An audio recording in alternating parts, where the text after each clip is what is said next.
Hello everybody! Welcome to another exciting stream. Thanks for joining.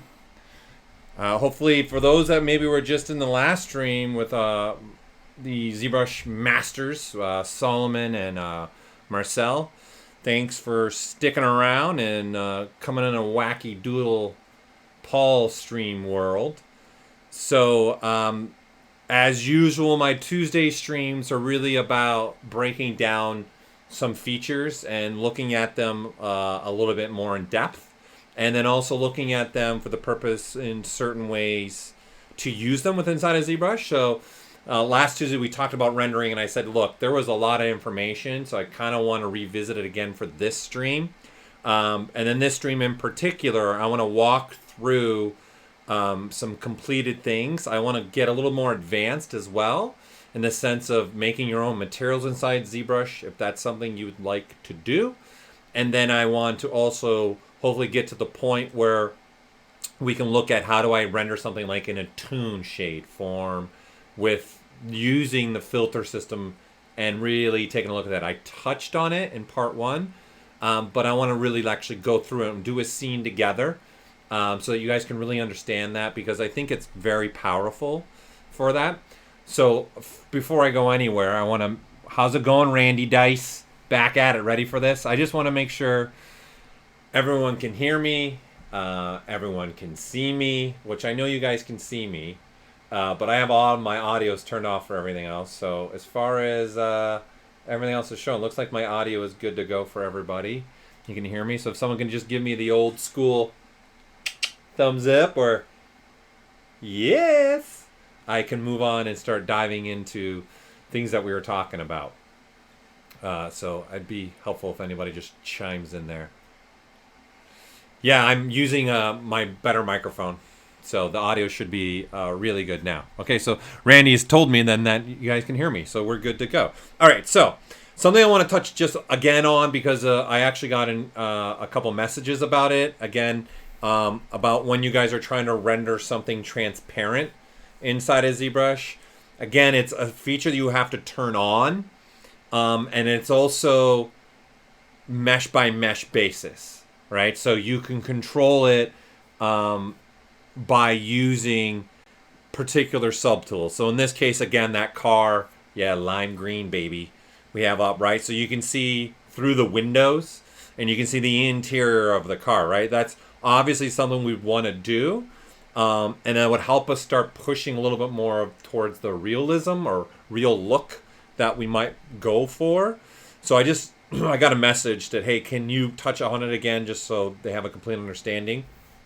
So I wanted to start the stream with that and go through here. So again, this is a particular subtool that I've broken off.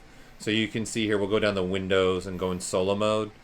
So it's just a subtool, right? So, and right now the material I have on it has a reflective image, right? So you can see as I move around the scene, you can see the reflectivity. So what's controlling that is the material, right? So this is kind of why I want to go even a little bit more deeper, because you guys might want to reflect something completely different in here, right? So again, in case you don't know, you can actually click on the material, and then you can see it says pick. So here, I'll turn everything on, and you can see it selected the reflective map material that I'm using. So again, I click and I can pick, and you see now the green paint job that's on the car is this material, and then I've assigned different material to the tires. Right now it's Madcap Gorilla, right? And then I've got a different material on the rims. And you can see the rim material actually has some reflectivity to it. So if you're staying in the ZBrush world and you want to render out something pretty quick, which is a great render, and especially, you know, you're a concept artist too, and you don't want to be wasting time doing displacement maps and normal mapping and texture maps and all these other map things, which obviously you need to have UVs then. So this is like, forget it. It's just straight material driven in the collaboration of what I have right now on the lights, which really isn't anything. And then of course, what I'm doing with my render settings, right? So I want to show you guys just, again, how this is making the reflectivity happen for me, okay? How I can kind of control that as well and make something look a little bit more transparent, and what switches are on right now for me to make this glass at least have that transparent look, right? Because if you're making some kind of character in a spacesuit, you want to have some transparent thing. You know, looking at my image right now for my webcam, man, do I need a haircut. I can't wait to give myself a haircut. That should be like a challenge, quarantine haircut yourself challenge. Like, can you? I've never had to do it, so it's going to be exciting for me. Thank God, at least I got the hair shaver. I'm just looking at my webcam. My hair is a disaster right now. Okay, so again, I've got my windows selected. So the very first thing that we're going to need to do is tell ZBrush those windows need to be transparent. So down here, I'm in the tool palette and into my display properties. This is what it'll look like for you guys when you open it. If you open up the BPR settings, you'll see there's a transparent option here. So again, you want to turn that on. And then what that's going to do is automatically turn the shadows off, okay? Because something that has light passing through it really shouldn't be casting really that much of shadows. But if you did, that's why it's a slider. That's why it's not an on and off. You can kind of control the strength of the shadows that would be casted from something that is transparent. Because depending on your transparency, it might start casting different types of shadows, right? And then you also have a visibility. So this is in essence, when you go to render, how visible is the windows going to be, right? So this will help push the transparency. Obviously turn to 100%, it's saying make it 100% transparent when I render with the transparency settings that I'm doing.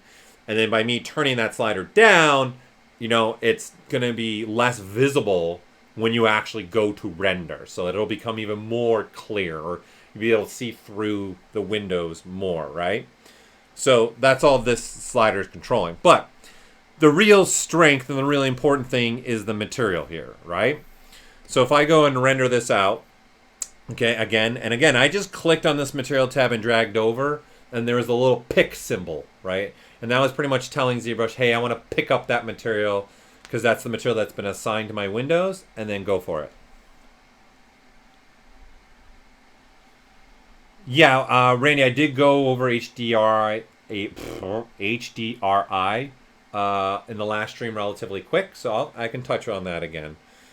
Okay, so right now I have stuff that doesn't have assigned material, so you can see like here and in here in the grill and this little pad in here and that in the back. I don't have any materials assigned to those objects, so then it's going to default to whatever my selected material is. So right now the selected material is this reflective material that I have, right? So that's why you're seeing it in other places. And this is a great example of showing this is what it looks like transparent and this is what it looks like not transparent, okay? So this is the material palette I have docked over, and in the modifiers, okay, and this is why I want to go a little bit more deep with our materials. The materials can have, in essence, 4 shaders.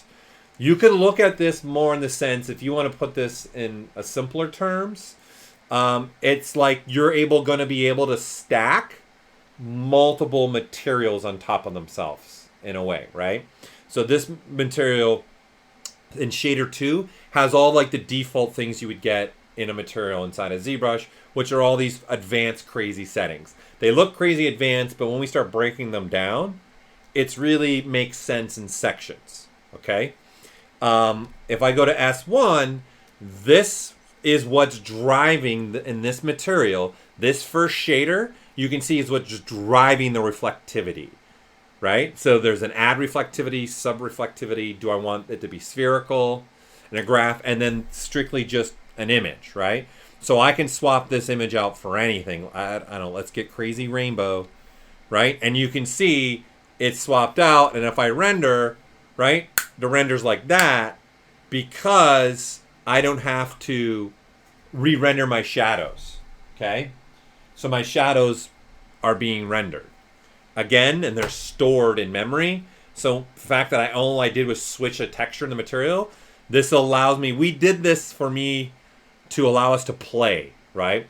I don't know what image I might want to reflect in this material. So with this workflow, I have the ability to grab anything I want right? And then Shift R is a re-render, and then I re-render, that's what I get, right? So you can see the dynamic change that can happen just by swapping out a texture. And then, of course, this is why we are doing what I'm saying in the fact of making it a little bit easier to render, right? So this is what's doing it. So for the sake of just understanding, all right, let's just grab a totally different material, okay? Let's just grab basic material 2. Okay, I have the windows selected in my subtools, right? Look over here. Look up here, right? So I have this selected over here. Okay, and then I'm going to tell ZBrush, okay, I have these windows selected. This is a new material that I have. I want it to be white colored in this material, so I'm going to have MRGB turned on the top. And then I'm going to want to fill this, so I'm going to go Object, Color, and Fill Object. So you can see now this has got that material, and so when I go to render, it's transparent, but now it's like made up of this gray material. Okay? So if you look, this material has only got one shader. And this is pretty much like the default shader attributes. This is pretty much the bare necessities. Like, hey, I got an ambient channel, I got a diffuse, I got a spec, there's transparency, there's reflectivity, there's environment reflectivity, there's, you know, cavity stuff. I can even change the material from a Fong to a blend down here. So now it's more of a blend material. Okay, so all these sliders are doing something in particular with different parts of the material, right? And obviously going to be working in conjunction with other things that we're doing. Okay, happy little rainbows. Oh, that's a good one. I like it. All right, so so as an example, okay, in this particular shader, I can actually say, hey, you know what? Let's grab a texture, right? And I can say, just for sake, I'm going to say this texture, right? And nothing happens, right? Because this is working with a slider within the material attributes, okay? So you got to look at this as we're in a relationship here, right? I've assigned a texture, but now there's a slider that's going to drive this image. How much do you want it to show in the reflectivity, right? So that's why we have a reflectivity slider, and as you keep turning it up and up and up, you can see the image is starting to be reflected in there, right? So if I'll crank up the diffuse in here, and we'll bump the ambient, so you can just get a little ridiculous. And you can see here, you can see the orange and the blue, right? That's in this image. And so when I go to render, we're going to re-render, but you see now it's got that orangey tint with a little bit in blue. So like you can see this window's got blue, this window's got orange. It's almost like some kind of scene setting thing, right? That's going to be important because if I'm going to stick this in a world where it is close to dusk, I might want those reflectivities to be a little bit different, okay? So now the beauty, again, is I can switch this out, right? And I can say, you know what, let's grab a different image, and whatever image it is, and I can say, let's select this one, which is actually an environment image, and then just re-render that, and then now I'm rendering with that image, okay? So this becomes important understanding. We're gonna dive more into materials as well as we go here. In essence, creating a custom material. All right. So besides that, I'm gonna close this down. I of course have my material palette docked. I have my render palette docked. Okay, because I'm playing with these menus right now, just going through the progressions of them. Okay. So the transparency options are found. Okay, so again, you got your subtool that you want to be transparent is selected. Then I got to come down here in display properties and actually tell ZBrush I want that subtool to become transparent when I go and render. Right? So then that's what this button is doing right there. And then the last thing you have to do is you have to tell the renderer to render out transparency. Okay, when you turn this on, we're actually going to say, hey, you need to have in the render palette, render properties, transparent turned on. Would you like me to do that, right? So when you turn this on, it's going to do that. So if I turn off over here, render properties and turn off transparent, right? See, it tells you. It's saying, hey, hey, hey. It's pretty much doing my silly my silly Lisa needs braces moment to my look up here, right? So it's pretty much telling you, hey, in order to render transparency, you need to have something else turned on in the render properties. Would you like me to do that? I say yes, and you can see that transparent button just popped on. Okay? So those are the two things that you have to have turned on. You got to have the subtool turned on, and then in the render properties, you have to turn that option on. That's it, really. Okay, from here out, this will always be rendering with transparency. Now, if we want to get a little bit more advanced and play with this a little bit more, that's where I want to talk about. In the sense, there's actually a transparency menu. Okay, so we have options here to be able to control our transparency. No, this model was not created in ZBrush. No. It could be created in ZBrush, but it was not. Okay, and then the question someone's asking also do the materials stay or can they inside of ZBrush, or can they go to Maya or Marmoset? No, because they're completely different the way the materials work. However, I'm going to show you in essence ways to do the opposite. You could take like a render scene in Maya and save that out as like a material and bring it into ZBrush. Same thing for Marmoset, even same thing for Keyshot and any other render application that you want to use. You do have the ability to do something, and that's what we're getting in today, where you could take that and bring it in. So the advantage to that is if you're working on a project, right, and then you are in another application and there's a specific render that you're just trying to get in that other application, you could do something that I'm going to show you today to take that out and then bring it in ZBrush, and then ZBrush would have that lighting information and that material information inside of ZBrush, okay? So let me just finish up with this transparency, and then we're going to start diving into that. That's kind of creating a custom material. That's the stuff I want to talk about today. And unfortunately, I don't have as much time today as normal. Normally, I like to banter and go 2 hours, 2.5 hours. If I send this to Keyshot, you know, our settings, right, our material setup. So someone's asking, hey, if you send this to Keyshot, will all be handled the same way? No, because their material structure system is completely different than how ZBrush's structure system is. But what'll happen is if you have the Keyshot bridge with the ability to, in essence, just click the button up here in your render palette, right, and go to external renders and turn on Keyshot to send it to Keyshot, the materials will get sent over. And so way the material's looking like inside of ZBrush, that'll get sent over. However, you've got all their lighting information now going to start kicking into play, right? So you gotta remember that. All right. So really the two big things that you want to look at is strength and by color. Okay. So the strength is normals. So it's using the camera view and looking at the normals that are facing the camera. That's what it's looking at. So now if I come here to the front, okay, because now we're looking more straight on the car, the normals that are facing directly at the camera are going to be more transparent than the normals that aren't facing the camera. Okay, so that's what that strength slider is in essence controlling. Right now it's set at 1, which you got to look at as 100%.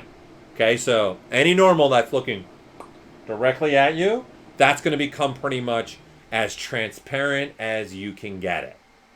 However, I'm throwing something else on top of this, and that's the slider below it, which that's by color. So that's using the color of the material and your poly paint. Okay, so right now this material has a texture in it, right?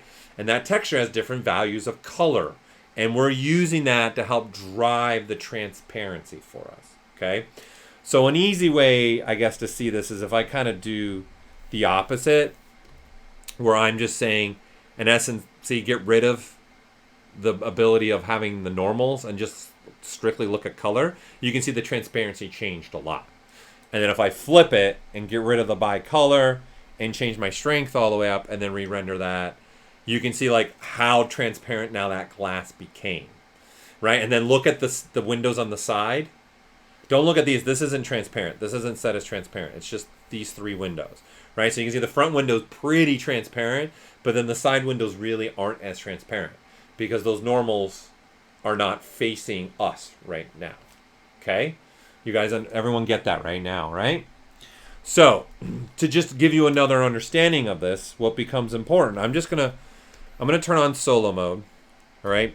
And just for the sake of understanding again the materials, I'm gonna turn off reflectivity to this and definitely turn down my diffuse and my ambient, right? So now we've got this material, okay, that's got a grade shaded value in it, okay? But what I want to do now is maybe use painting to also control things, okay?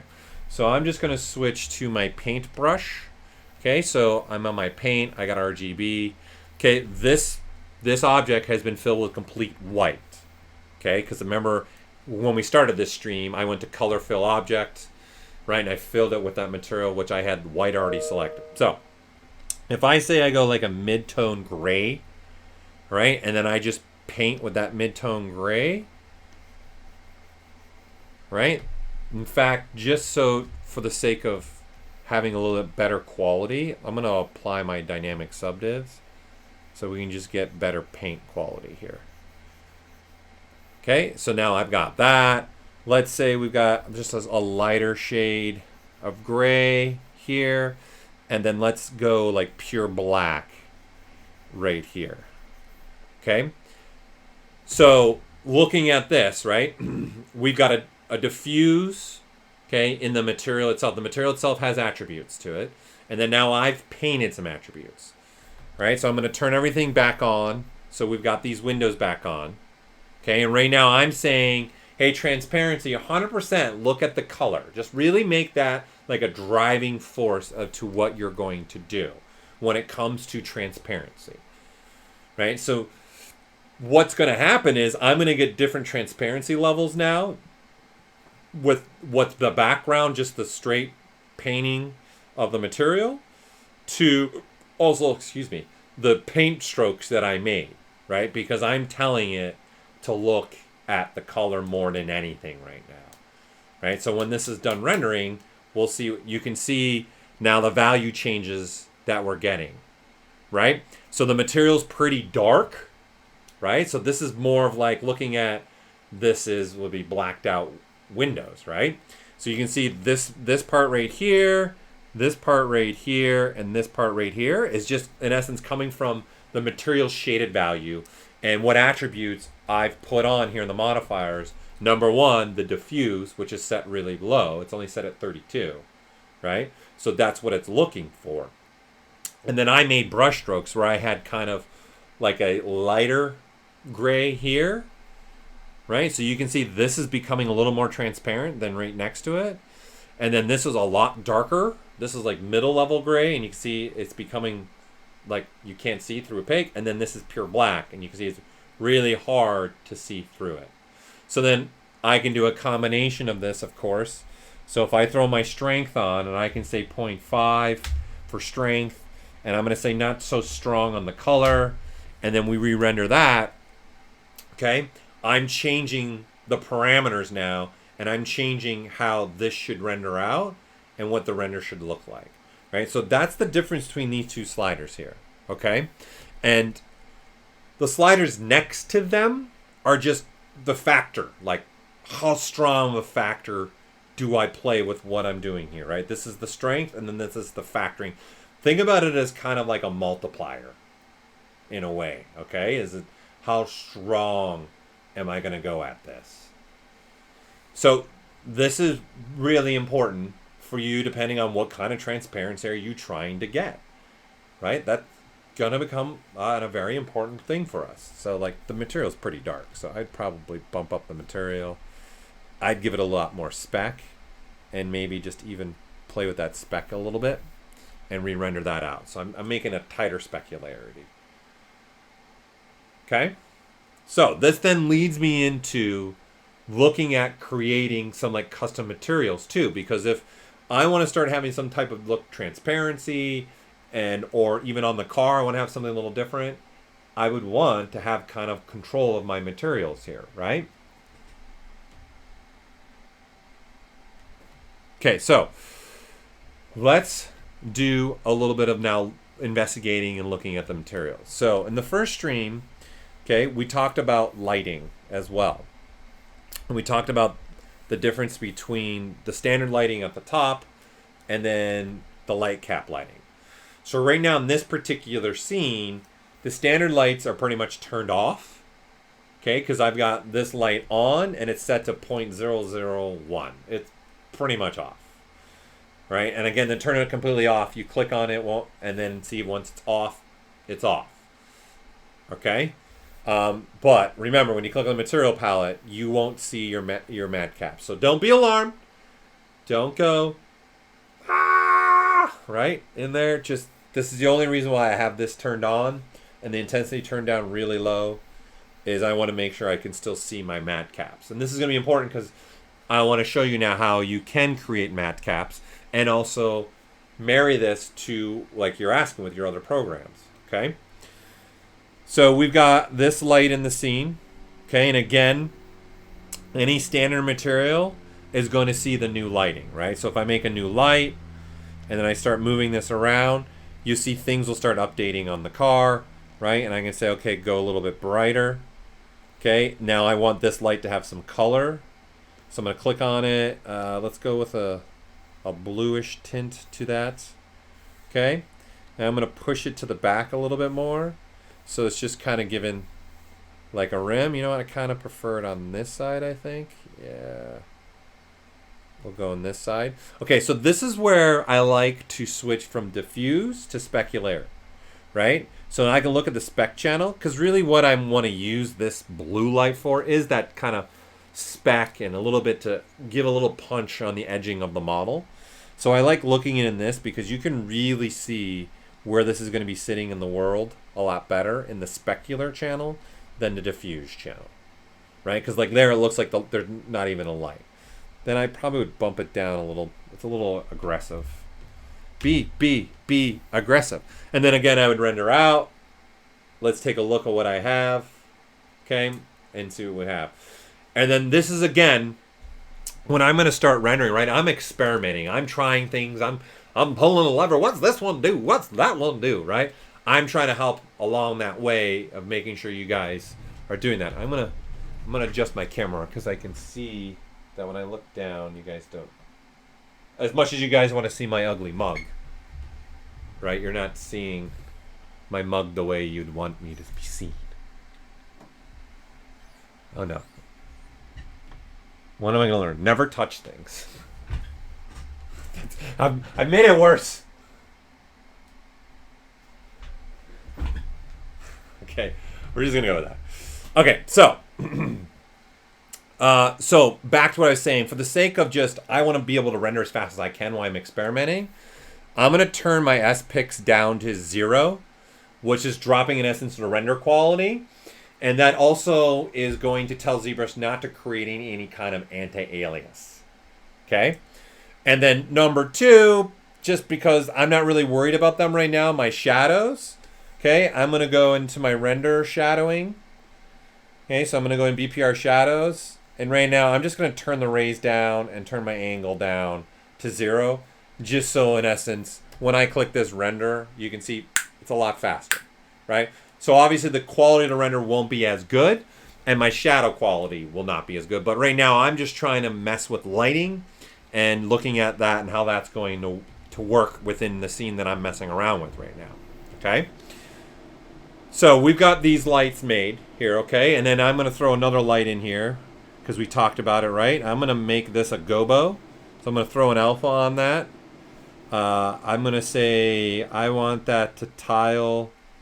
We'll go 4 by 4, right? And you can see the reflectivity that's happening in the car.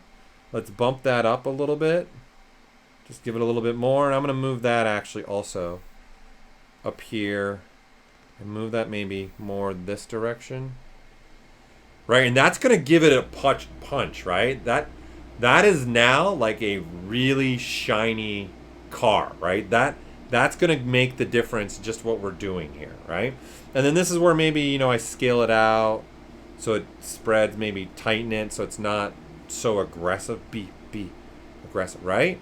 But with that said, if you remember for those that watched the last stream, we can also just play with our aperture and then just make the aperture smaller so it's not so much crazy reflectivity happening on this guy, right? And then the strength of it, how strong reflective do I want? Okay, but don't forget I can switch my specularity and I can drop the opacity in my specularity as well here, okay? Or vice versa, I can go to my diffuse and drop the opacity in there as well. So I'm playing with two different channels right now. Now, one thing that, if some of you are starting to go play with this, one thing I do want to point out, sometimes you guys will hit me up because you got something that looks like, hold on, I clicked too much, like this, and you're like, wait, whoa, what happened to my sphere? So in essence, this is looking at HDRI, right? So here's a small fact, everybody. This is 100%,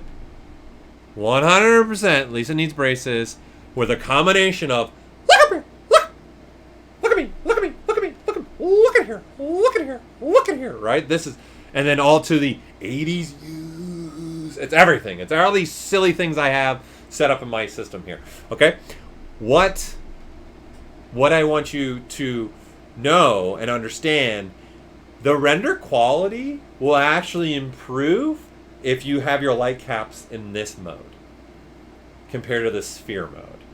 Okay, because this is kind of now the HDRI mode of light caps.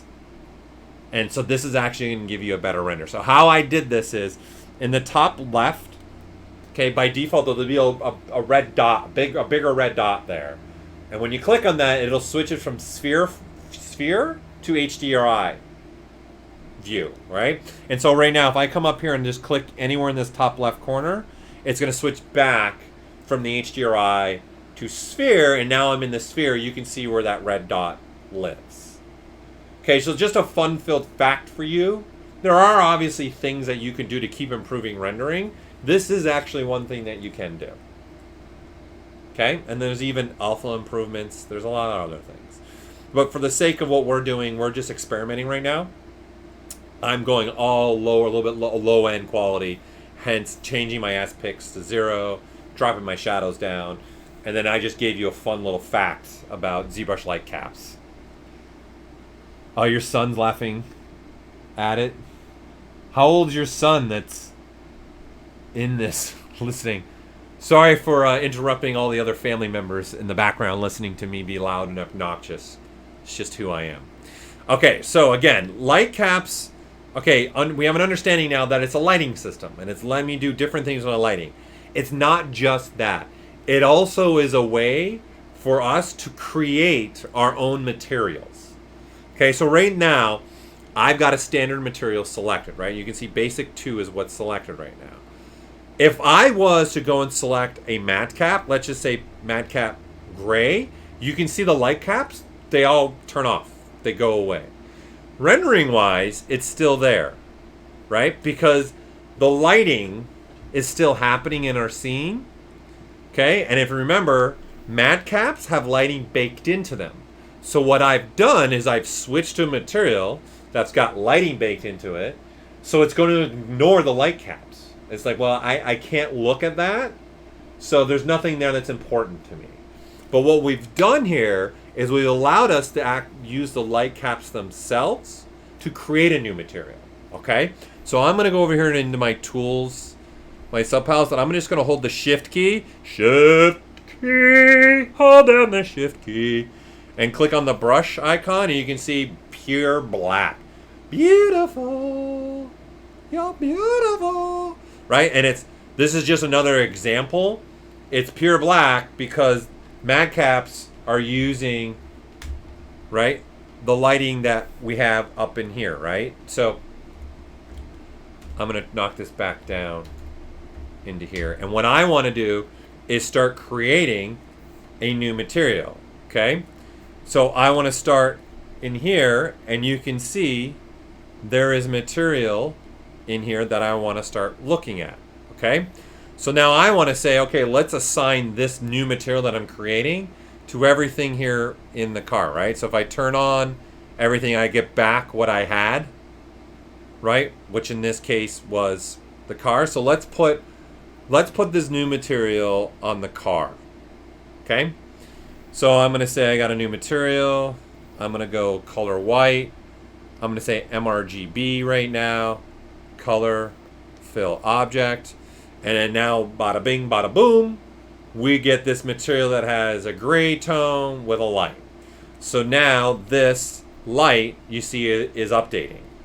So even though we're on a Madcap now, which stands for material capture, we're making our own material right now using, in essence, Lightcaps on top of the material attributes for this material, which you can see Madcaps have a different set of controls to them.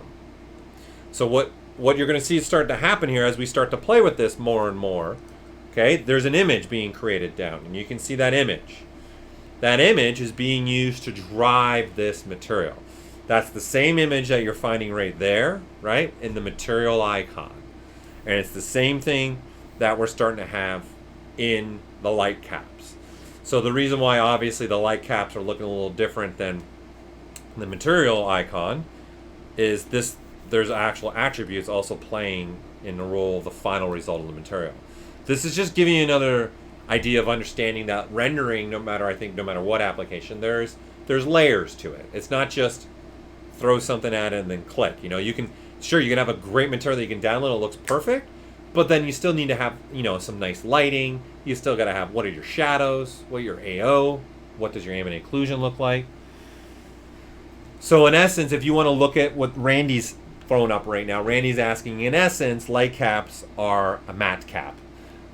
That's like a double-edged sword for me. It is a yes in the sense that it can be, but in essence, what we did is we coded Lightcap not just to be able to light your scene, but if you have a Madcap material actually selected, you can start creating your own custom material with the Lightcaps. Okay, so this comes important to us because right now I've got one light. Then I can say, okay, let's throw a new light, and then I want it to have some reflectivity to it. So this is going to be in some kind of studio atmosphere. So we're going to say this is 5 lights by, let's say, 3 lights, right? And then there is that. I want that to sit there. So I want those lights to kind of sit above me. So like even right now, to light me, I've got a rim light over here, and I've got another light sitting over here. They're both LEDs. This rim light is my main light, giving all the light to my face. This is kind of just a filler light, right? So right now, this is my main light, and then this is like a light I'm using that's above for reflectivity purposes, okay? So you can see what we can really start to do with that. And then maybe, let's make some kind of bounce light. So I'm going to throw a new light in here. I'm going to make it to the bottom, and I actually want to bounce maybe from this direction, so it's going to come through here. And I want that to bounce off of a floor that's maybe got some orange in it and maybe not so aggressive. Now I've got a light bit of orange, so in essence, kind of treating it as a bouncing light, right? And then that's what this light is doing for me. And then I can up my intensity, right? And then start manipulating and playing this, right? And then now maybe, okay, let me see what that looks like rendered out. And then there you have like a rendered out capability. Okay, so right now I'm using the Lightcaps to create something for me, right? And then I have material attributes to go along with this, right? So I can change hues, right? So you can see this is changing actually the hues of the light itself. Once we get into more custom things, you'll see I can add some color. So I'm going to say, you know what, I'm going to add a little bit of green color. So you see nothing happens until I go to colorize, and you can see now there's a mixture of color happening in the material. So in essence, this material is now looking at green, and this is in essence the percentage from white, like how much of the percentage of this green is mixing with the material attributes, right? So if you put it at 0.5, it's like a 50%. So the green's 50% additive to the material that we're looking at right now, right? So if I switch this color to anything, right, this material will have that tint in it, right? And again, I can play with now the hue and maybe that reflective color. I can really start to do some things. You'll see more once we start bringing in other materials, okay? I'm just starting to lay down some foundational things here. Okay, and then I have an intensity A, as if we're Canadian, A, right? And then there's an intensity B. I'm going to get to what the differences are between A and B. But the really understanding here is, you can see I just started with the Lightcaps, and then you can see how down far rabbit hole we can go, number one. But number two, the real power that we can start to have with this, right? So I'm going to render this out. Hold on, let me look at a question. Okay, how do you get a good SSS material and render in ZBrush with a backlight scene? Okay, that's going to come down to this custom material stuff. Really, what we're talking about now, creating custom materials. Hopefully I have enough time to get to that. I don't know if I will, but I want to lay down just the custom material ideas. Okay, so as I'm continuing on now, I'm like, okay, great, I love this, fabulous, fantastic, yay, it's so beautiful. I'm gonna quick save this just so I have a copy of this, okay? And I want to show you guys another way of maybe, besides just this, creating a material through Lightcaps. Let's look at something else. So I'm gonna load a different project. So let's just load this guy, okay? I'm going to divide him up just so he's smooth, okay? Now what I want to do is I want to import an image into ZBrush. Like, this is really an old way to create a material, but this is going to lead me into the questions that some people were asking about getting lighting information even from another application, okay? This is the way you're going to be able to do it, all right? And then everything's going to start coming together for us after I show this, all right? Well, I hear my daughter coming. Let me lock her out. Okay. Love you too, Lola.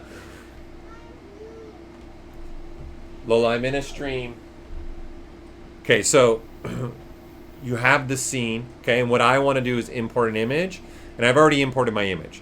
So in essence, I want to make like a jade-like looking material inside of ZBrush. So I'm going to use an image to do it, okay? And then this is all going to go to everything else that we're talking about. I can even straight up use Photoshop to create a material to bring inside of ZBrush if I want to, okay? And I can use any other application.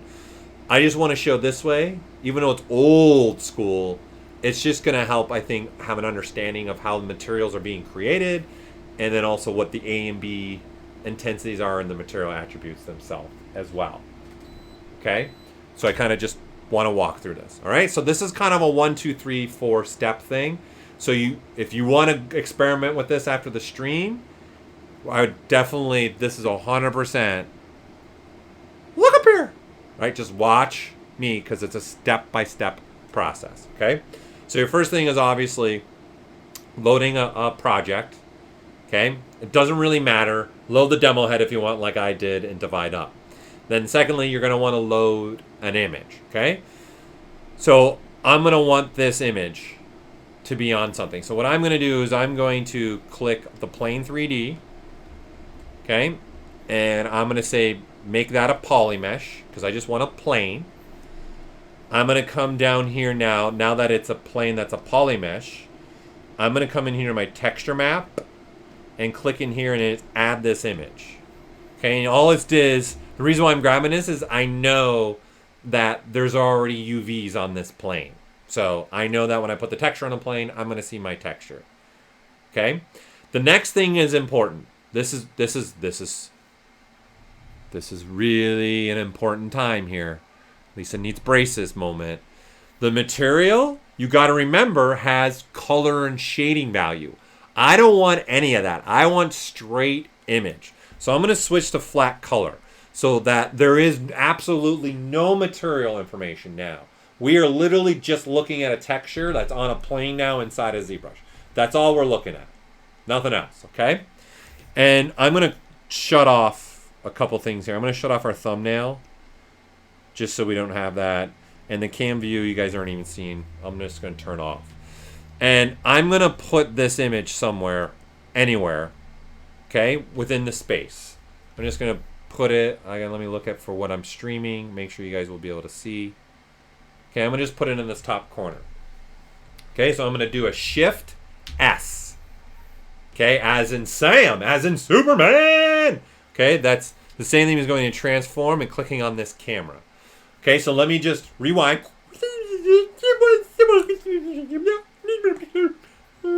Okay, number 1, load a project.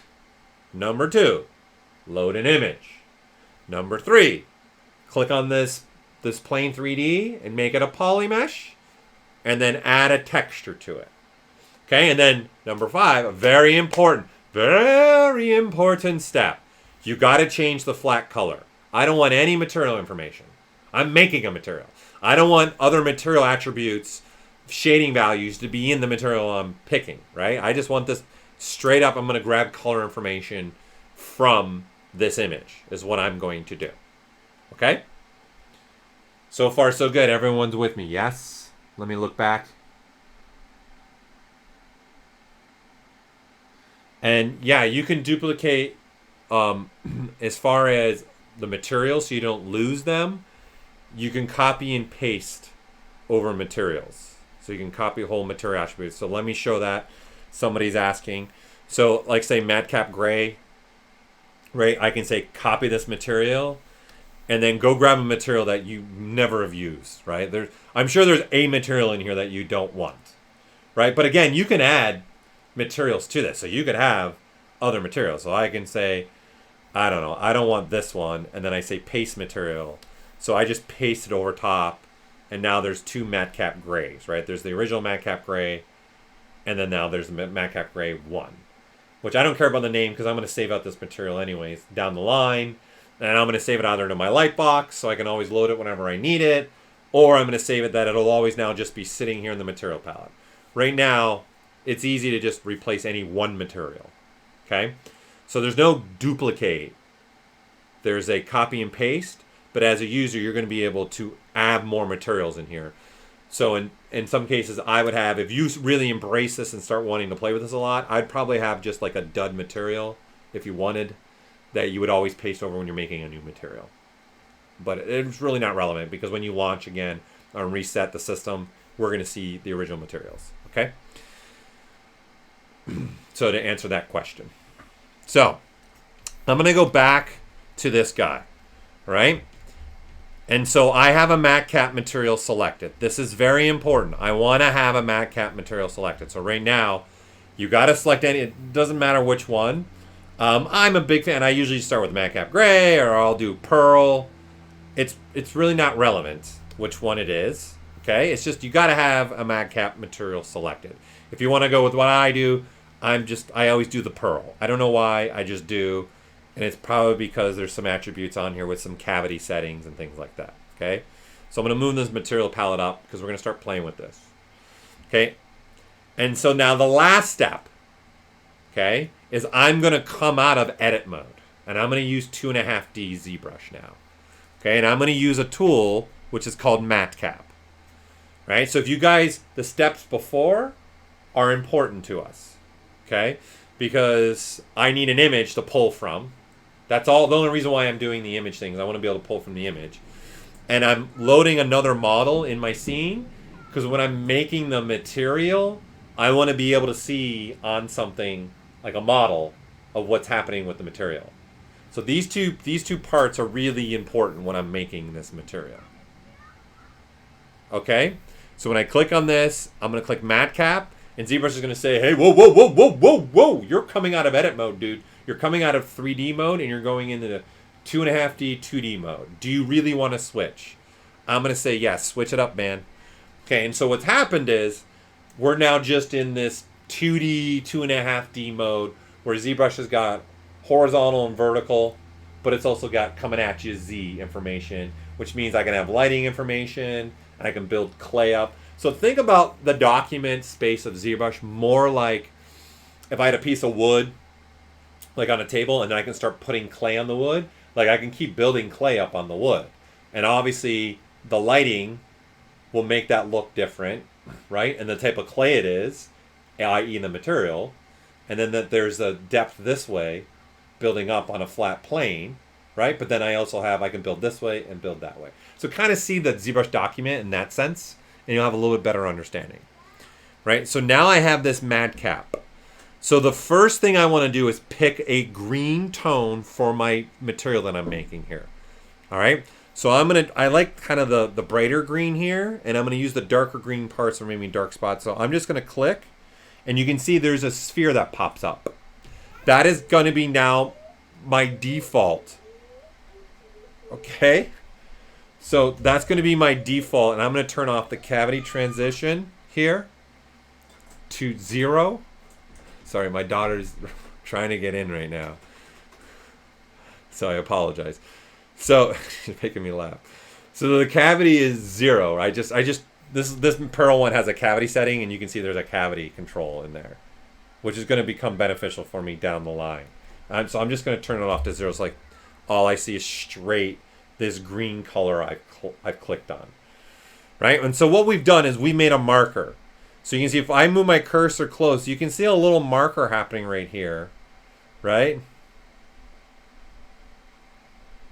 Right here. So what this is just old school markers, okay? So if you want to, in preferences, there is a marker menu, and you can turn up the radius to 1000, and then you would have a better viewing. So here, I'll turn on my magnifier, and you can see right there, right by my brush stroke, in between the two white circles, there's a little square marker point in there.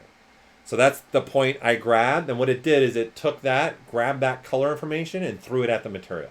So you can see in my material, it's just a square green box right now. It's not anything. So here's where the fun starts to have happening. What this feature is going to allow us to do is now grab lighting information from the image and color information. So I want to start grabbing some other shade tone values. So there's another green in here, and that light's coming more from this direction. Okay. Then let's see. I like this shade in here. I want that green, and you can see this sphere first, right? So I'm just clicking and I'm just rotating my hand right now, and I want that green to kind of be in there. And now I've got a little bit more of a shaded value happening in there. Okay, I like this green. That's going to be more towards the top based upon this image. Okay, that's looking good. Let's bring in a little bit more of the dark green that's in here. Let's bring some of that in here. I'm going to say do something like that. So you can see this is why I first had selected the demo head. Like, I don't have to do this. I'm just giving you guys a workflow that's fun and making it easy for if I'm trying to create my own material with this particular feature. Okay, so now I want to start also bringing in some specularity. Okay, so this white spot right there, right? I can click on this, right? And you can see it's going to bring in white. But what I want that to be is a specularity channel, right? So you can see is it really wide or is it more tight? Right? And then now you can see there's a speck that kicks into place, right? So this dot right here is now my speck. And then I can continually readjust. So maybe I'm going to go a little bit tighter, right? And that's going to make it be more shiny, right? If I go wider, it's not as shiny. It's more spreading light, right? Compared to this has got a lot more shine to it, right? And then maybe, this also's got a nice reflectivity to it. I'm going to put another in there. So now there's two spots. So that shine's really starting to kick up, okay? And what I'm doing to do this is so here, I'm going to delete this, okay? And then I'm going to delete this one. Everyone take a wild stab of what key I'm holding on my keyboard. For those that know ZBrush, opposite, right? So if I'm just clicking on an image, it gives me the color and lighting. So I want the opposite, which is deleting. So alternate. So the Alt key is giving me that opposite thing, right? So holding the Alt key and clicking on any of these markers now will delete them. So this allows me to keep playing with this and adding dots and taking away dots. So again now, if I want to make some specularity, I click on the dot, and you can see moving it around. We'll move it just in space, right? So that lights more here. And if you guys hold the control key and just drag, that's what's going to start creating. So this one's going to be a little bit more of a wider speck, right? And then I want to get a tight specularity on this too. So I like this one right here, and this one is going to be very tight, right? So I want to maybe have that to have that tight specularity in there. Okay, and then now maybe I also want to grab this one and make another white tight, right? And so now I'm starting to create a material that has a different type of specularity in it. And again, if I don't like anything, I hold the Alt key and I delete it, and now I'm back to this. Okay, so now this is just me going, okay, I want to add a little bit more light over here. Okay, so I've grabbed a little bit more of that green, so now there's a nice tone of like a different shade of green coming into another green coming across there, right? So not just sitting here playing with this image and just grabbing, like placing a dot in an image and saying that's what I want, right? I want more. And so that's where all these controls now start to come into play. Okay, so there's a cavity detection that I can turn on and off, right? Which does nothing until you do a transition, right? And so I can say transition this in, and now I can have a little bit of a different kind of cavity filling in the cavity portions, right, of this model. So where it dips in to the model, I'm getting in essence a different tone here, right? So this starts to open up the rest of the sliders. So right now I'm playing with channel A, as in if you were Canadian like me, EHA, or the first letter of the alphabet, A. It's pretty good, eh? Right? And then there's a channel B, which we're going to start getting into now, understanding what is A and B for you, okay? So anything that you see here that has like depth A, excuse me, depth and hue A, saturation A, intensity A, that's dealing with this material that we're playing with right now, right? So if I crank up this intensity, you see it's just getting more intense, right? The B is for a different channel in essence, okay? So if I make this go to 1, you can see it kind of just neutralizes out now. If I keep this lower, this is kind of what's starting to give me my cavity, right? So this is giving me my transition ability and intensity, right? By me turning on cavity and then looking at the cavity in a positive, right? So if I can go all the way positive, you can see now it's all kind of got the dull, and the cavity is now the shiny part, right? And then now if I go the opposite direction, I'm going to get the opposite, right? So the raised parts are getting all the shiny, i.e. intensity A, and then the cavity is getting i.e. intensity B right now, right? So I start knocking down intensity B, you can see it gets a lot darker. So the benefit of this is I can, I might want to put this at like 1.1, and then I want just a slight cavity, so maybe I'm going to start at 0.9, and it's got a subtle cavity in there, maybe I want to go 0.95 or 999, right? So I am controlling, in essence now, right now, this cavity by just putting what I want in this slider. That's controlling that cavity ability for this particular Madcap. So moving along this, I can even say, let's change the hue. And you can see I'm changing now this from being a green material to whatever color I want. And then of course B can be, now we can start getting crazy, and you can have various types.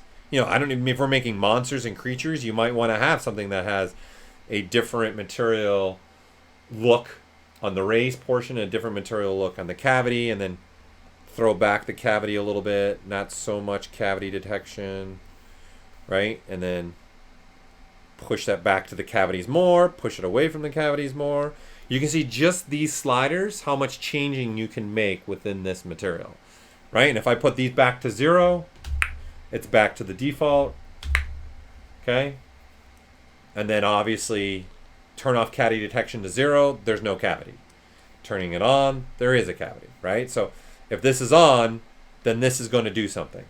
If this is off, right, you can see it's really not doing much. It's just adding more intensity. That's really it. It's not doing what we were doing before. Okay? So I kind of like having a cavity. I just don't like it being... I kind of like 1.2 there, and I liked the 1.9, just having a subtle cavity look to it, right? And then I'm going to throw another color in this, so I'm going to say color, just for the sake of argument, I'm going to throw a pink in this so you guys can start to see, actually, let's do an orange, right? So this color does nothing, okay, unless I come here to the colorize and I start pulling. Now you can see I'm getting like a rim of that color now.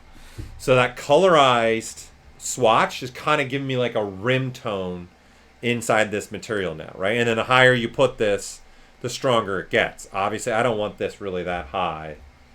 I want just very subtle, maybe a little bit. I kind of like that right there. Maybe 0.5. Yeah, that looks pretty good.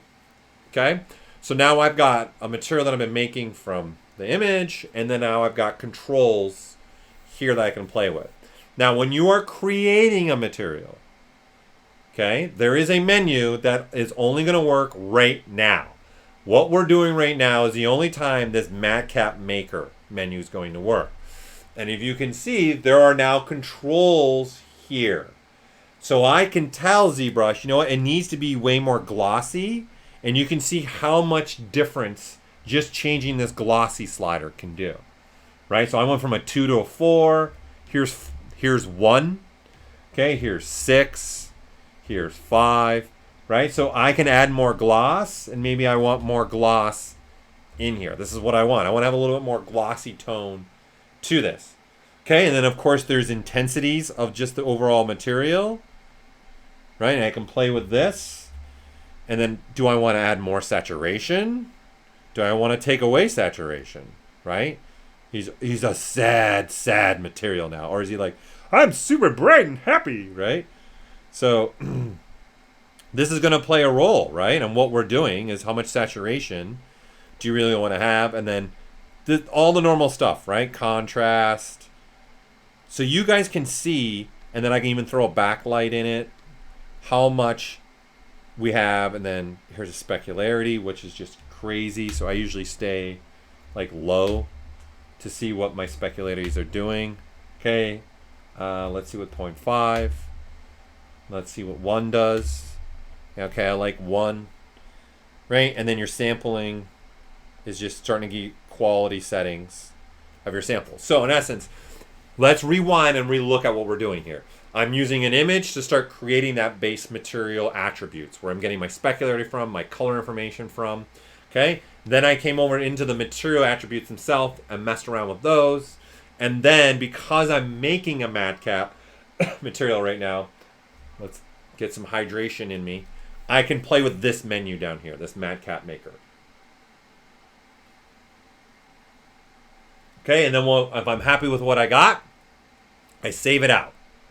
So now that I have this material, I go, okay, I like this material, and I go and I save it.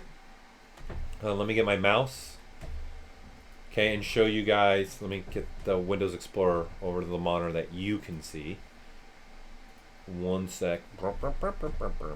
Okay, so for me personally, I like to save, if I'm going to make any kind of custom materials, I'm not a big personal fan of having a lot of UI elements all over when I'm working. So I don't want them in the material palette. I like them in Lightbox, okay?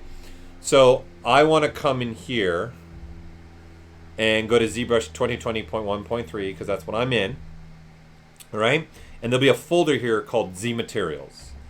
And whatever, I'm just going to call this Jade. Right? And then I save. And now the reason why I like this is this material. Now if I open up Lightbox with the comma key, right? And go to the material tab, boom, there's my custom material. Right? And so now, if I'm done making the material, okay, I hit Control N, to clear my document, right? You can see, I'll now really see the dots that I was using on the image right here. Okay, so if you go to marker, you can delete all, right? And it'll delete all your little dots. I would select a model again, pull out, and now you can see the jade material is selected. But now if I click to any material and I'm like, oh man, I want my jade material back, I just go here and double click, and then boom, it loads it. And then the benefit to this is that I'm loading it in, right? I don't have crazy amount of material information here. I prefer this because it's just a faster approach for me, and I can save I can have hundreds of materials, and it's just an easier way to look at this. And then you could do a search right in here as well. Okay, so just a food for thought.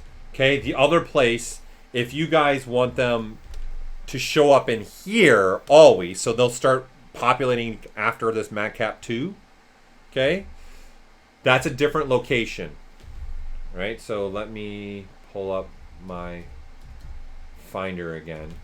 Hold on, let me move my Finder now over. Mouse. It's double mousing right now. Okay, again, we're in ZBrush 2020.1.3. Okay, and so this is something the material palette is all about at startup point. So I'm going to go to my Z startup. Okay, and then there's a materials tab here. Okay, so if you want it to show up in the palette, like that's right here behind my viewer, this is where you want to put them. So this is where I would put the jade material. If I want to show it up in Lightbox, then you're just going to the root folder of your ZBrush. Okay, and then you're just looking for the folder that says Z materials, and then you're saving it there. And then that's it. So those are the two locations that you could save them, right? And then now you've got a custom material. Now, to understand this, if we look, okay, at this thumbnail and I scroll over it, you can see what happened here is we have created an image that in essence has a sphere in it, right? And that sphere was the sphere that I was creating inside the document, right? So if we look at, say, another material as an example, let's just switch to red wax, you'll see that there's two spheres. So as a user, if I want to use, say, another program to maybe make a material, i.e., I'm working with a bunch of people, let's say maybe I'm working with 5 or 6 people, and then down the pipe, my rendering team has just done some certain type of rendering and certain lighting in another application. I could bring in an image, okay, and replace the image here. Okay, so if you notice, red wax has got 2 spheres, right? And the material I made, it's got 1 sphere. So the difference here is 1 sphere, okay, is the A channel. If I switch now to, again, red wax, A and B now exist. So right here, the left sphere is A and the right sphere is B. So then going back to these attributes, if I go now hue B, you can see the cavity is what's being played. And then I can say B saturation, and it's adding more saturation, right? And then this is the cavity transitioning that's happening, right? Do I want less or more? I'm going to say, how much do you want to really detect this and start having a different look just by doing this, right? So again, the sphere on the left is A attributes, and the sphere on the right is B attributes. So then you can see I have to have an intensity, but then there's got to be an AB, and then monochromatic AB, depth AB, right? And then there's hues A and B, saturations, intensity, retain, and orientation, right? So that's all they all do. So orientation, in essence, is rotating the color, the lighting information, right? So I'm just, in essence, I'm doing this with, doing this with the lights on the material, okay? So I'm rotating A right now, and then B's got its own rotation as well. So that's what this material is doing. So then you as a user can grab anything. So as an example, if we come here, we'll grab one of my jades just to give you an understanding. If I come here and just throw any image in this, like let's grab this, boom, I get the material. And you can see ZBrush is taking this texture and literally making a material of it. So in essence, you guys can import any material you want. And you see this is like an eyeball now material. So it's using this. If I now grab this one, you can see this crazy bullseye. So the outer parts, right, is white. And then you can see what's after the white in the image. Then it's pink, then it's purple, then the green and the red, right? So white, pink, purple, green, yellow, red, right? So we're using that. So everyone, I can't stress this. I'm just going to load the image to get you ready for this. Look up here! Look up here! This is super important. This is super de-duper Lisa needs braces moment. Okay? This is 100% a Lisa needs braces moment. Now,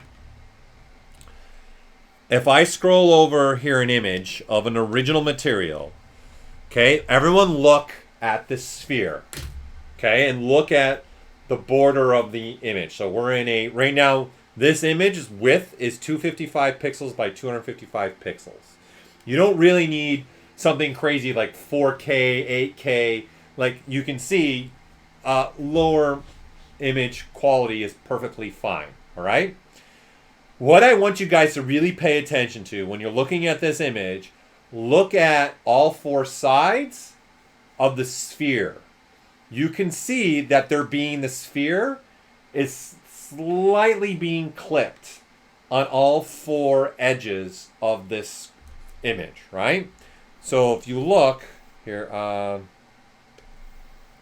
right, here's the texture. Right, and in fact, here, let's do this. Let's send it. Let's send it to the docs, actually. That texture. Okay, so you can actually, let's do this as well. Let's change our document size. This is real quick here, just as well. Let's go with at least the size that you guys will be able to see, because it'll be too small. So I'm just gonna make a bigger document here. I'm gonna resize and then fill the layer. Okay, so you guys can see in here, now that it's the whole document, see right here? See, it's not actually a completed sphere. It's like done on every border edge. So you're gonna have to take my word for the bottom part because my little thing is blocking you. But at the top you can see it, and on the left and the right you guys can see it, right? I accidentally dragged out my guy. Okay, this is really important. If you are going to do this, okay, if you're going to be in another rendering application, or i.e. just Photoshop or Painter, or even just Paint, right? If you create a perfect sphere in a perfect squared image, right, and make sure that the sphere is clipped on the left and right and clipped on the top and bottom, what ZBrush is going to do is going to read from outside in, right, from outside in, outside in, outside in, and start reading that to create a material. So if I was in a scene where I'm rendering in, say, Keyshot as an example, or another application, I would make a perfect squared. I'd grab a sphere for inside that application, throw any material, any lighting I want on it, get a render, export that image, then grab any Madcap material, and then just import it on top of this texture, and boom, you've got that same lighting information from the other applications inside of ZBrush. Does this, let me go to the questions. I want to make sure this makes sense.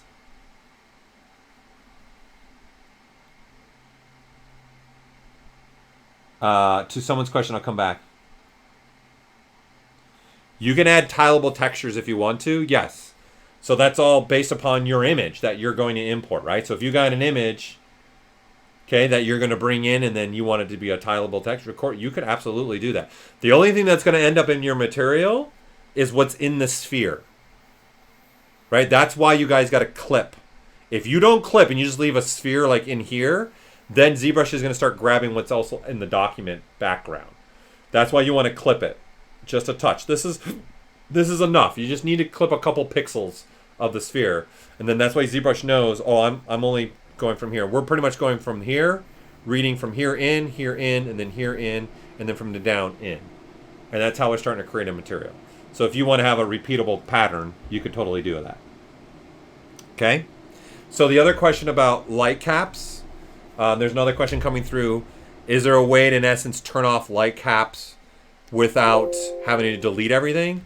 Yeah, there absolutely is a way to do that, right? So let me answer that, and then we'll come back. I'll come back to the next question that's hopping around in here. Okay, so if I make a new light, I got a light. Let's make that be a little bit stronger. Okay, that's a little aggressive. Yeah, there, another light. Woo, yes, fill light. Let's make that. I love having a little bit of warmth in my light. A little warmth in my world, right? And then let's make a new light, and then make that be a bounce. And I want that bounce to actually be like a blue. Let's push it down a little bit more so it's not such a strong bounce. So now I got a blue bounce, I got a little warm light, and I got my other overall lights, right? So these are all being used on top of this light up here, right? So again, if I turn this light pretty much down, again, if you want to turn it off, you can turn it off. And then this is really, now this is what the Madcap, this light caps are doing, right? So I can say this, and then I want to go a little bit stronger with this. And then this second light here, I'm going to go a little bit stronger. Like that. And you know what? I want to add a fill light over here. Just another light in there just to fill it up a little bit. Okay? Now, below that, you've got adjustments. And I don't know if anybody's ever really taken a look at this. So Lightcaps is going to use Lightcaps adjustments and Lightcap, right? Horizon. So this is horizon line in essence. And see, it's putting a horizon line in the actual Lightcaps. Okay? And then you can change the coloring and change the longitude and latitude. But the easy way to turn the Lightcaps off is come to your exposure and then just knock it down, right? You can knock these down if you want to nothings, right? And then you can see the lights are pretty much off,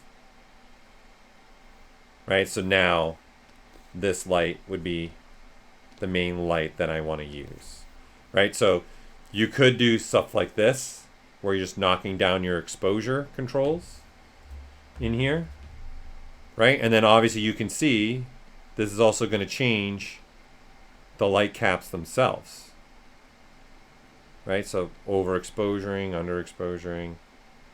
So you could do something like this for your light caps, okay? So this would be one way that you could go about this. Okay, and then there's obviously more controls in here than just, you know, an exposure and gamma. You've got your saturations and hues. Like this is, you're going to keep going down the rabbit hole, right? And just keep going further and further and further down the rabbit hole through here. So just need more gamma. More gamma, gamma, gamma, gamma, gamma, gamma. And then way too much exposure. Let's put it back to 1 and 1. So that'd be one way. But don't forget, you can also save out a Madcap, right? And then open. So a good thing that if you are going to embrace this system, me personally, I would save out a default, right? So I would save out one like that has no lights, right? So I'd save this out, and that way, hey, I want to start all over again, I could load a defaulted one, right? Or if there's, hey, I found a really nice default lighting with a key light with a nice rim light that I really like on all my models, and maybe that's always the lighting that I want to start with, right? That gives you the ability to save that out and load it too. Okay, which is great to have that capability to do this.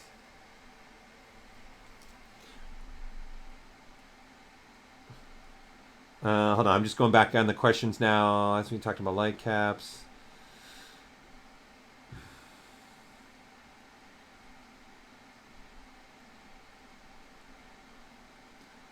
Are you able to talk about... Yeah, subsurface scattering is definitely... Unfortunately, we're running out of time. I don't have much time left, unfortunately. I got another thing I got to get to. Subsurface scattering is really about the materials. That's really the driving force. That's where I was hoping to get to today, along with using the filtering system. So again, this goes back to the material you're going to make. So if I was going to do a proper, really subsurface scattering, I'd probably grab the quad shader material, number one. Okay, this would be the material at 100% where I'd probably start. Okay, and what this is in the modifiers, this material, in essence, has 4 shaders in it. So this is going to allow me to stack materials on top of materials. So as an example, right, I would probably turn these on and off. So right now we've got shader 1 has all these turned on. So you can see ambience at 10, diffuse is at 60, specularity is at 90. Shader 2 has the exact same thing. And so what ZBrush is doing is saying, hey, your material has ambient 10, diffuse 60, and a spec 90 in shader 1. Okay, so I'm going to render that. But wait a minute, you're also asking for me to do it again in shader 2. All right, I'm going to do it again. So that's why it gets really bright. So if I turn it off, you can see it gets back to where we were originally. Okay, because now there's only one shader on, right? So there's shader 1, and then you can see there's an open circle right here, and then there's a closed circle. Okay, so closed circle, it's off. Like, shut it down. Open circles, let's do it. Let's open for business, baby. Yeah. Okay. So this has got 4 shaders. So, as for an example, let me see if I can find it really, really fast. And I'll lay some foundational stuff for you guys for subsurfing. And maybe next Tuesday's, looks like next Tuesday I might have to do another just touch a little bit more, even going deeper into materials. Or do you guys want to, for me, you know, the topics are the topics. I'd want you guys to drive. If you guys want to see something else, if not, if you really want to dive deeper into SSS and the filtering system I'm talking about, we can go for part 3 in this, man. We can get crazy.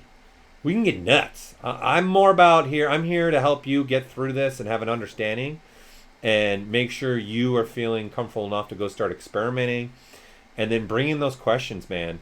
And don't forget about ZBrush Central and throwing things at me at ZBrush Central. You just do the @Pixo Paul, Paul, and then, here I found it. And then you're off and running.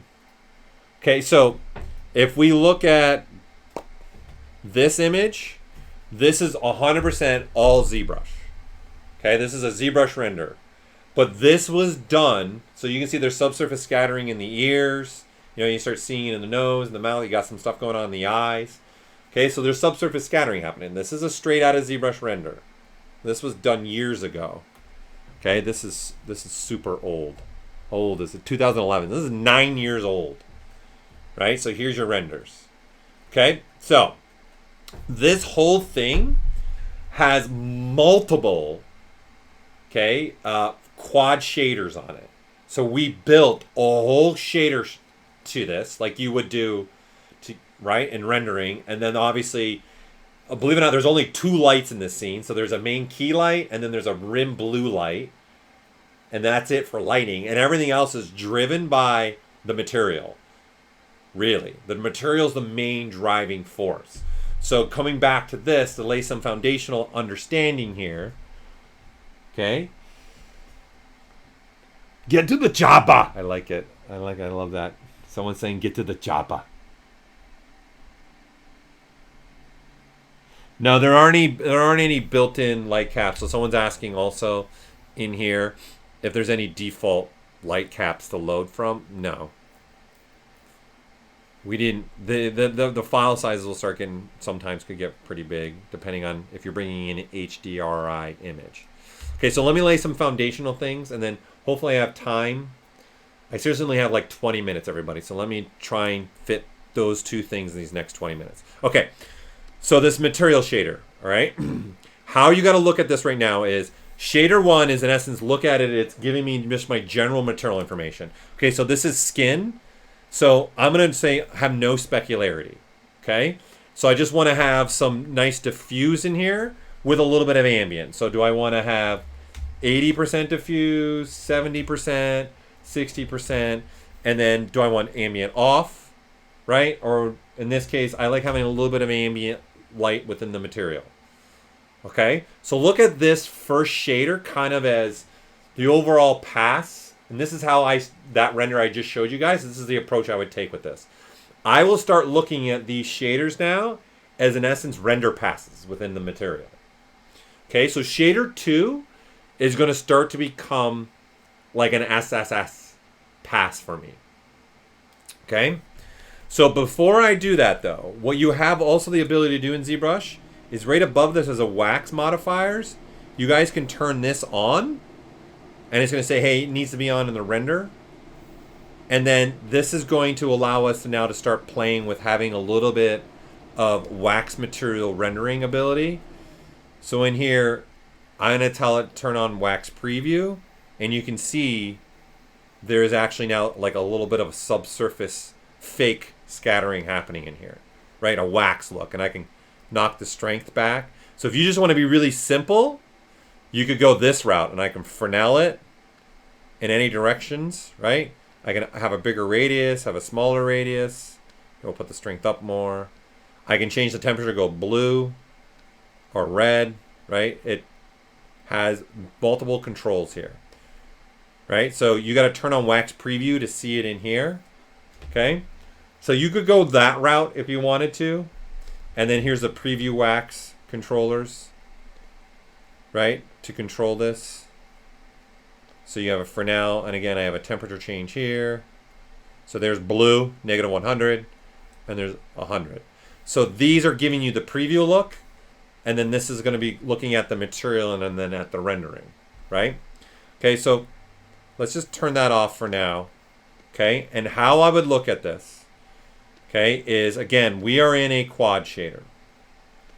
So I clearly want to have some red in the scene, because that's obviously giving me your common subsurface scattering. So inside of ZBrush, there are different materials. So what I'm going to go grab is a material that's called HSV, Colorize. Okay, so it's right here. Let me make sure in the stream you guys can see it. Yeah. Okay. And you can see this has two shaders. So you see shader 1 is just pretty much already what we've been playing with. But if you see shader 2 is different. It's got ability to add color and blend color. Okay? So what I'm gonna do is I'm gonna copy this shader. So you can see it says copy SH as in shader. I'm gonna copy the shader. So that copies it. Make that sound effect too. It's very important. Okay, and then I'm gonna go back to the quad shader that I'm building, which is this. Okay, and I'm gonna say shader 2. I'm gonna turn that on. Now you see it gets super bright, right? It's getting super bright because now we have a shader 1 and a shader 2 doing the exact same thing, right? They're going multiple on top of each other. They're expanded more than they need to be. So what I'm gonna do now is I'm gonna paste, right, this other shader. So now what I have here is shader 1 are all of these controls, which is my ambient and diffuse right now. That's the only thing I'm having shader 1 control. And shader 2 now is going to become like my color control. For I want to add some red and blend some red in here, and then I want to have the ability to, in essence, play with my saturation, my hue, right? So that's what the HSV is for, saturation, hue, right, value. So I can say, all right, let's pick a red. Let's go really red. And then let's pick a blend color. Let's go with a little bit softer red. Yeah, let's go with that, okay? So I got two different types of reds. I got an additive red and I got a blending red happening right now, okay? So right now it looks like nothing's happening. So you've got a slider. You can see there's a blend slider here, and then there's an additive slider here, okay? So the color additive is looking at that swatch. The color blend is looking at that swatch, okay? And then you've got sliders here that are going to give you colorize the base color, put some red in it. So you can see this shaded now. It's going right into the shaded, right? It's a little crazy. So maybe play with this a little bit more. I'm going to drop the blending. I like the blend. Let's go additive really. Let's Go a little bit more saturation now. Yeah, just bump it up a little bit more. Okay. And then do I want some more intensity to this? Okay. So again, your additive is looking at this. Your color blend is looking at this. And then these sliders down here, these three bottom ones, are just saying how does it start to work with the material, right? So you can see if you pull up this shaded, you can see it's really here. If I turn this to blue, right? You can see you're adding red and then blending with blue. So that's why you're getting this pinkish tone, right? So I'm sticking more in a reddish orange tone, and I don't want this much shaded value. That's a little nuts. Don't get crazy. Don't worry that the face is completely red right now. This is why this is an advanced kind of, we gotta talk a little more about this, okay? Because you gotta remember, we were talking about shaded 1 is giving me a diffuse and ambient look, right? And now I have a shader 2 that's just giving me red. It's just like, give me red, right? But I'm not telling it that red's going to be a subsurface scatter. There's nothing right now that I'm telling ZBrush that needs to be subsurface. So you got to think about it in this sense, okay? Let me put this in layman terms. Okay, I'm looking at my time. Think about if you've ever had to paint something before, right? Let's just say you got a bucket of white, and then you put a little bit of red, right? And you start mixing it, and then you'll start getting a lighter red, maybe a pink. And obviously, the more red you're going to put in that white bucket, right? You're going to get more of a deeper and deeper and deeper red. And now if you throw a blue in it, right? You're going to start making it look purple. Okay, so think about the shader values, S1, 2, 3, 4, in exactly that sense, okay? So how do I want shader 1 to mix with shader 2 when they come together? So that's why below this modifiers menu, I'm going to hold the shift key. I'm going to open up the mixer. And this mixer menu is saying, hey, how do I want shader 2 to mix with shader 1? Because it's a hierarchy, right? Shader 1's the main material. And then we go to 2 next, then we go to 3, and then we go to 4. And now the menu below the modifiers is telling ZBrush, how do I want it to mix? Right? And then as you can see here, there's a subsurface scattering here. So I have to turn this on, and now it's going to start pushing it to actually start to be a subsurface scatter. Okay? Because now I'm telling it that red, don't just go crazy and be red. And right now, we don't have any poly paint on this. This will start looking completely different if we have some texturing and poly painting on this. That all is very important in the whole grand scheme of things. Okay? So this becomes important. And then number 2, I can change even the blending of this in the mixer. So I can say exclusion if I wanted to. Right? And then, or I can say make it be additive. Make it be, what you guys I'm sure have all used to this, averaging. Right? So depending on the character you're making, a lot of times I do like exclusion. And then you got a black with it and a black not. So if I turn the black on, I'm pretty much telling ZBrush, okay, take shader 1, take shader 2, blend them together. But when you blend shader 2, treat it as the first shader's pure black. So you're going to get a different, like this is probably going to create not that bad of an SSS right now. It's not going to be too bad. Okay, but the other thing you have to do is tell ZBrush at render time to actually render out a subsurface scatter. Right? So the material, number 1, has to have subsurface ability in it. Okay? I got to tell the renderer to render out subsurface scatter. So my render properties, I need to turn on SSSS, right? Which means there's also controls for that, the way I want that to work. Okay? And then you got to have a light, right, that has subsurface scatter turned on, right? So I might say, okay, this light is going to be my subsurface scattering light, and then I'm going to tap to make it go to the back and have a little bit more intensity. So again, you tap on this dot, right? And then now I can move it in different locations, right? So here, let me turn off this light and then turn this light on. And again, if you tap, you can see the lights now in the back. So I have found the best thing to do is have just another light here with Subsurface on. And I always make it be a backlight. And then now I'll turn this light back on. And then now we have this. And then at render time, you can see it's running shadow, shadow, shadow, SSS, SSS, SSS. And you can see you're starting to get now a red tone through there. So now I need to perfect this. I need to continue on this journey of making the material, right? So for me, remember I said I treat these kind of as their own thing. So 3 for me, I would say, you know what, it all, in essence, shader 3 is going to be is specularity.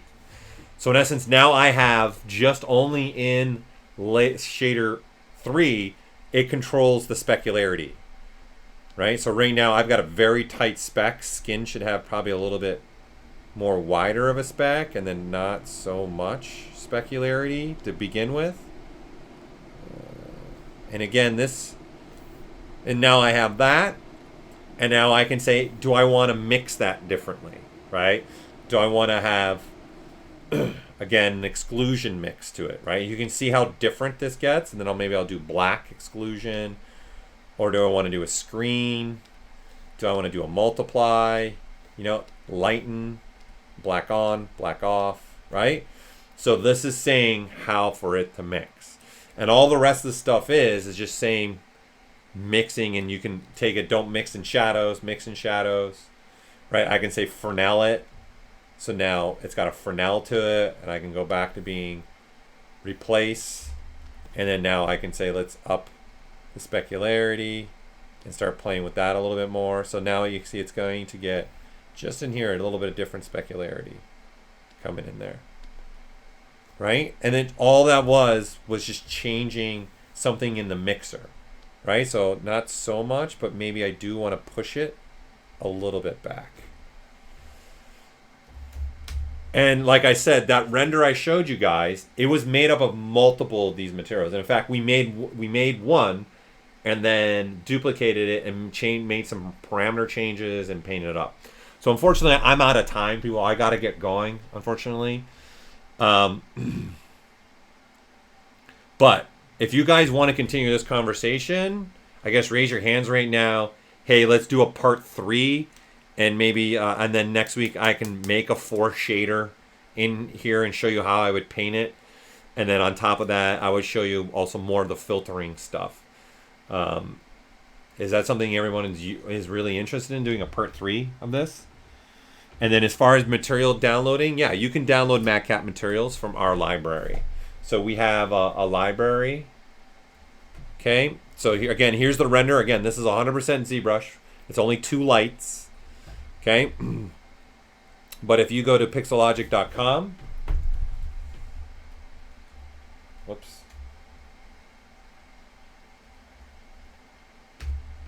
Okay, and then you go into our support here, and then there's resources.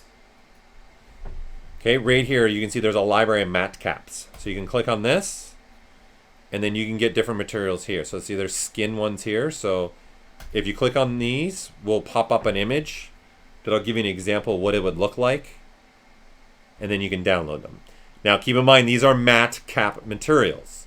So if you're doing stuff with lighting, that particular lighting that you want, these are not going to see that lighting, right? Because the lighting's baked into the materials. But you can come here and get these materials if you want. There's just different types, and sometimes there's one here that'll work perfect for you, and you don't care about the lighting. So there's a whole bunch of different ones. There's metals, there's sketchy ones, right? There's effect. The effects ones are always fun. Nice cow effect. So there's just different ones. I know there's a couple even jade material ones in here. Like here, someone already did like a jade looking material, that green glass look. So you can get those there. Okay? So there we have it. So it looks like part 3 is a go. So we can dive in and do another part 3. Maybe next week, we'll do part 3 for an hour. And then the second hour, we can do something else that I have in mind for you guys. Okay? So since you guys do have some interest, I'd like to make sure you are getting all your questions answered. I'm out of time, unfortunately. But it's been a lot of fun. Hopefully you guys have been able to take away more stuff here for the rendering with inside of ZBrush. And again, the cool part about this is, I can render out. I don't have to worry about maps. But really what's great about this, I can render out, and I also can use it in building on top of inside of Photoshop if I want to. And then, of course, there's even a plugin that we have that will send everything to Photoshop. All right. So, everyone, I really appreciate you joining me on this journey of wild and crazy Paul. And we didn't go on any real tangents today. Oh, my God. I think this is the first stream I've ever done where I didn't go on some crazy tangents. So thanks for watching. I really appreciate it. I stream again on Thursday, actually, this week. I'm at 11 o'clock this Thursday. Obviously, you guys have been seeing that in this stream. So if you have been enjoying wild and crazy wackiness with me, on Thursday, I'll be going and I'm going to be doing my ship.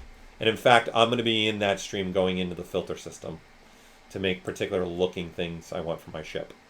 So if you're really interested in the filter system too, and you can't wait until next Tuesday, join me on Thursday. All right, so thanks for joining. I really appreciate you all being here, taking time out of your day.